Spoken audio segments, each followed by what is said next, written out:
Marie-Catherine de Saint-Augustin avait une piètre santé et les conditions de vie très difficiles au Canada empiraient son état. Mais en dépit de tout, rien ne pouvait lui faire abandonner la mission que le Seigneur lui avait confiée en ce pays. La supérieure du monastère de Bayeux, à qui elle était rattachée, ayant un jour su ses infirmités et maladies et ce qu'elle souffrait, insista pour qu'elle revienne en France, disant qu'elle servirait beaucoup à leur communauté de Bayeux. Le biographe de Marie-Catherine relate sa réaction face à cette proposition. Cette généreuse le refusa absolument, mandant à cette chère amie qu'elle était attachée à la croix du Canada par 3 clous dont elle ne se détacherait jamais.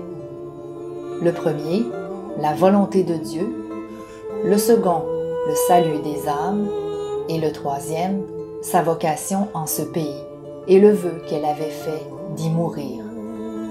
Et elle ajoutait que quand même toutes les religieuses voudraient revenir en France, pourvu qu'il lui fût permis, elle demeurerait seule en Canada pour y consommer sa vie au service des pauvres sauvages et des malades du pays. Bonjour chers amis, bienvenue à ce temps de réflexion dans notre neuvaine des fondateurs, spécialement aujourd'hui où nous accompagnons la bienheureuse Marie-Catherine de Saint-Augustin. Nous avons lu un texte du Père Agneau qui nous parle de la bienheureuse Marie-Catherine de Saint-Augustin. Ce texte est admirable pour nous faire entrer dans l'esprit missionnaire qui animait notre bienheureuse. Bien qu'encore très jeune, la santé de Marie-Catherine était bien diminuée par toutes sortes de circonstances. Et à la suggestion de sa supérieure religieuse en France, on lui proposa de rentrer à Bayeux.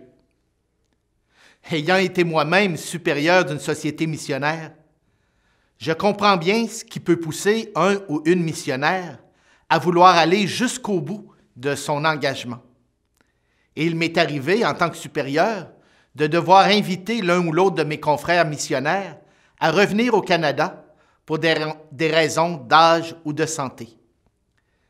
C'était toujours quelque chose de déchirant pour moi, mais encore plus pour la personne concernée. Et le Père Agneau le dit très bien. Marie-Catherine était attachée à la croix du Canada par 3 clous. Premièrement, la volonté de Dieu. Pour notre bienheureuse, il en allait de la fidélité à sa réponse à l'appel de Dieu de servir au Canada. Deuxièmement, le salut des âmes. Marie-Catherine était en tenue de service et rien n'était plus important pour elle que de servir le Christ présent dans ses frères et dans ses sœurs malades et démunis. Et finalement, sa fidélité envers le peuple auprès duquel elle avait été envoyée. Tout missionnaire ayant servi sur une terre étrangère et qui a dédié sa vie à l'annonce de l'Évangile peut se reconnaître dans ces 3 attitudes que le Père Agneau appelle les clous qui attachaient Marie-Catherine à la croix du Canada. Fidélité à l'appel reçu et à la réponse donnée. Engagement au service du royaume de Dieu et solidarité envers ses frères et sœurs du peuple vers lequel le Seigneur l'a envoyé et avec qui elle partageait la vie au quotidien. Marie-Catherine de Saint-Augustin fut une missionnaire fidèle autrefois et elle est un modèle pour tous les missionnaires d'aujourd'hui.